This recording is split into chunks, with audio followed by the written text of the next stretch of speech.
to kick this off properly because we're going to get into that season. But I pulled something for Jay Tuck. I was here.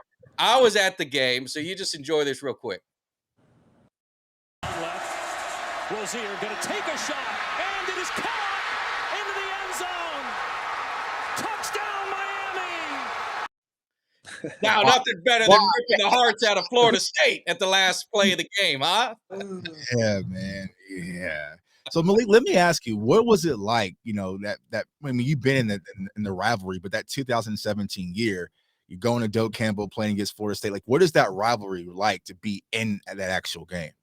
Yeah, it's super electric. I know for a while, and I still think it's prevalent now that a lot of people, especially when you're a Miami fan for a long time and you get the chance to play there, like, how important that game is. Like, especially when you watch the years that Sean Taylor played, Ray Lewis, Ed Reed. When you go back and watch, just how much of a war that game was, like, you got to respect that tradition. So, that was one thing that I feel like Florida State obviously took advantage of. They had, I think they're beating us like 7 years running. 7 in a row. Yeah, it was terrible.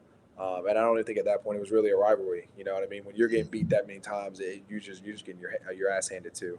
Right. And it's kudos to you guys. You guys did a great job with recruiting. But to me, it was special. So I was born in Tallahassee. My family's from there. And like go home and win was a very unique feeling for me. For sure. So how did you born in Tallahassee but end up Miami Hurricane? So born in Tallahassee, but I was raised in Mobile, Alabama, and family was split. Dad was a Miami fan. Stepmom and all my sisters were all Florida State fans. So it was a inter-house war for sure during Miami FSU times. So it was really cool, to see them like change over from garnet and gold to orange and green. For me was very unique, and obviously I knew they were, but for me not to have to ask them to like willingly do that, it meant a lot to me. Yeah. And really, to me, this was a forgotten season, 2017. The turnover chain, that's when it started. And we know at Florida State, the copycats they are come out with some backpack. I hate the backpack. But how was that season? You're talking 10-0. You started. You beat Florida State on the road. You handled Virginia Tech. I think they were ranked 13th. And probably my most proudest moment of hanging out. I always want to say the OB, but it's a Hard Rock or whatever it was then, was the absolute beatdown that you gave Notre Dame. I think it was like 41-8 or something like that. So that season, did you guys have that confidence? I know Rick was there. He was bringing some confidence to the team, but it just seemed that turnover. Was it the turnover chain that kind of brought some electricity, or what was that made that season so magical to start off? Honestly, self-accountability. A lot of times most teams don't win games. They do enough bad things to lose a game. And I think that by the time we got old enough, we started figuring out, hey, if we, minimize penalties, minimize turnovers, start creating turnovers, starting making them go to have more negative plays than us, most of the time you're going to win the games, especially with the amount of athletes that Miami has. The athletic ability, at least for the University of Miami, has never been an issue. To me, it's been just more disciplined football. Can we line up and not have a lot of penalties? Can we line up and not have a lot of turnovers? Can we create turnovers? And I think that was one thing that our defense did a really good job of, was creating turnovers, and then we just did a good job of scoring once they created them. So, to me, it was a lot of just minimizing penalties, and it's just, to me, that's just basics of football, and I think that's a lot of the stuff that kind of gets lost in the game now, just because of how fast-paced, how spread. Like, you can have a penalty backed up, and it's 2nd and 15, and you throw a slant, and the guy goes 30 yards, and no one cares about it. You know what I mean? But when you have a team that are two equal teams and you start having a lot of penalties and mistakes, that was most of the time where Florida State beat us. We had block kicks, so someone didn't do their job. We had penalties backed up. We'd have late turnovers. It was things like that, like the simplicity of the football game, that we just made mistakes on, and we wound up giving teams the game instead of teams actually having to beat us to win. Yeah. Yeah, and I'll say, as a Florida State fan, I'm personally envious of the turnover chain. I just love it. So how did that whole thing come? It was Manny Diaz. He wanted to bring, and it's something that I talk about a lot, is that a lot of coaches have like fake energy. Like they act like they want to be out there, but they really don't. And one thing I can say at least about Manny Diaz was he loved the defensive side, and he loved being at the University of Miami. So he was like, what can I bring to excite these guys, to give them real energy? And it was a turnover chain. It was the flashiness. It was the photos. It was the look at me.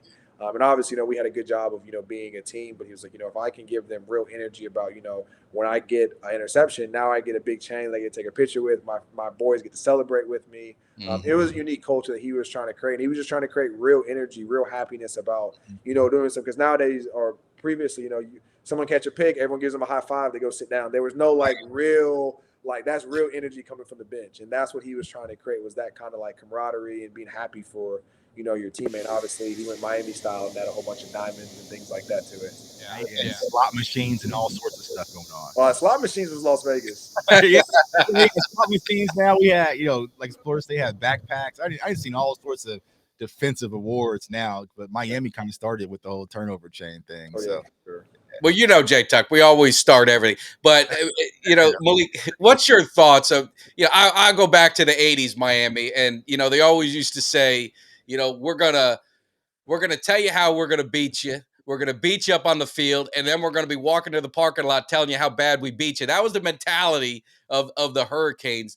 And I always like that. I think they're, Miami just, when they're at their best, they always have to have that edge. And it seems like it's kind of lost a little bit, through the years. And I don't know if it's a good thing or a bad thing, or if it's just the day and age that we're in now. But I mean, we had so much hype for the team going into this season and excitement, obviously with Cristobal, and it went south. What could you pinpoint it to? I would say, to me, I think the biggest thing they had was just miscommunication across the board. If you go back and watch, especially after the A&M game, Tyler's numbers the following 2 weeks when he had kind of a week, to be with Gaddis, I would say have a deeper understanding of the offense. Mm-hmm. A lot of people got to understand the same way that Tyler was asked to pick up, learn this offense, and communicate it to his receivers, tight ends, and running backs, etc. The same thing Ponce was. Like, that's not Ponce's offense, but that's the guy that's in the meeting room with Tyler all the time. So I'm thinking about, times when I have a question, I ask Ponce. Ponce might not be able to give me the exact answer, because that's not his offense. He can't tell me everything because Ponce's reads could be totally different. And that was one thing that I learned at Georgia, was that, like, Rick ran mesh, and Rick's mesh concept was low, high, mesh back. At Georgia, it was will, mesh, corner down to the flat. So same concept, totally different read. So it's like there could be a lot of miscommunication when you're talking about a quarterback that's very intelligent like Tyler, and you have an offensive coordinator that's not in the room with him every day answering his questions, being able to make him feel comfortable and really confident running his – because at the end of the day, the quarterback is an extension of the offensive coordinator. If you're not spending a lot of time with him, there is going to be that disconnect. And that's clearly what we saw, which is why, I'm happy that we got an offensive coordinator that's also a quarterback's coach. So he's with Tyler every day. If Tyler has any questions, the guy that is creating the offense is there with you. And so that's kind of where I think a lot of mistakes happened. I don't think that, Gaddis' offense is wrong or bad. I just think that the fact that he was a receivers coach trying to coach a quarterback and run the entire offense, you can't do that. And I think that's what he learned. You see him at Maryland now. He's a quarterback's coach. He's not the receivers coach. And I think he learned that, and it was something that they tried, and it just didn't work out. And so hopefully, they can start to have a better mesh between OC and quarterback. Because that was one thing, that Coley did a really good job of whenever Brad was there, was that Coley was always there with Brad. And so when Brad had questions, when he felt uncomfortable, he was able to explain his offense to Brad in detail because he knew the ins and outs and why he was reading certain areas. And, like that'd be like us asking KB right now to explain to Tyler Van Dyke, Coach Dawson's offense. Like it doesn't make sense. It's not the right thing to do.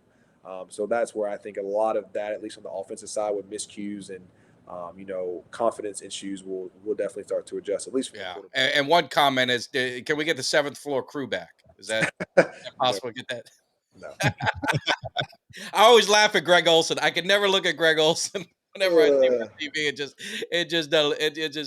just something. But we had and again, we could talk about this all day. But now we're getting nice. We're supposed to be over here. This is a good rational, Knowles Canes conversation. People are like, what? Fight. Yeah, what the heck's going on? So I just wanted to ask him. We're going to get into the Cowboys, but Tuck, if you've got anything you want to add before we get going to that, definitely jump in. But the U legacy, does that still matter? Like, does the Michael Irvin and the Ed Reed, it's, I know it's been a long time, but a kid going to Miami, does the, like Irvin used to say, the U holds up here, it holds up here, to the top. Is that still a thing with kids, or is that long gone? Honestly, I would say that. Honestly, I think it's all about the parents now. If I'm being honest with you, if they have parents that are older that watch Miami, I would say that most of those parents they showed their kids Miami film growing up. So like that's like what I heard for like Bryant, the linebacker that we signed out of Orlando. Like he's an Orlando kid, but he watched a lot of old film. But I'll be honest with you, a lot of kids look at like Georgia and Alabama, probably the same way as a lot of us look at like the University of Miami. I mean, they've won for so long. You talk about guys in the league, the national championships that Saban has put under his belt, and obviously the last 2 years you're looking at Georgia going back to back. I think they're definitely casting a shadow over a lot of the high school kids because it's all about when you were raised and kind of when your parents were too. Yeah. If the people have younger parents, and most of the time they've watched more of the Alabama, Georgia, than they have like the Miami in like the early '90s. Yeah, I've ruined my kid with Miami and Dallas. I feel bad. Yeah, good. My college roommate actually, his son was one of the top recruits in this year's class at linebacker out of Denton, Texas, Denton Ryan, and huge Miami fan. We used to go back and forth, back in our dorms. And he tried to get him to go to Miami. He was like, nah, and went to Texas. So I was like, all right, he tried. Yeah, but one thing I'll say though is that I finally think that Miami has the right staff. One thing that I've always said is that it doesn't matter where you're at. The best teams always win in the trenches. When you look at Alabama and even Georgia now over the years, like they always are putting in offensive linemen, defensive linemen, consecutively first round. Even when Clemson won, their national championship, 4 first-round defensive linemen. You got to win in the trenches. The fact that we have Mario, he's a hell of a O-line guy. Yeah. And to me, I think that really helps. To me, I think the game has really shifted to where if you can have a really productive offense and play semi-good defense, you can win most of your games. And obviously, I think that if you have the right defensive coordinator, then you can stop most teams. So I think we at least have the right recipe between a guy that can recruit a really good offensive coordinator that understands spacing. I don't know if you've watched any of the film, but if you watch a lot of the concepts that they're running, a lot of it is like mesh-based concepts. And I kind of talked about it. It's really good because when you're running mesh, you have to understand the coverage. You got to understand where the holes in all the defense. So like that's kind of where like they're not really teaching routes anymore, which you want to teach routes, but you really want to teach these kids spacing because if a kid runs a route and he runs his route into someone else, it does not matter. You know what I mean? You got to understand kind of where the sweet spot is in between people if it's zone coverage. And that's one thing that I think Coach Dawson is going to teach him, which will really help our offense.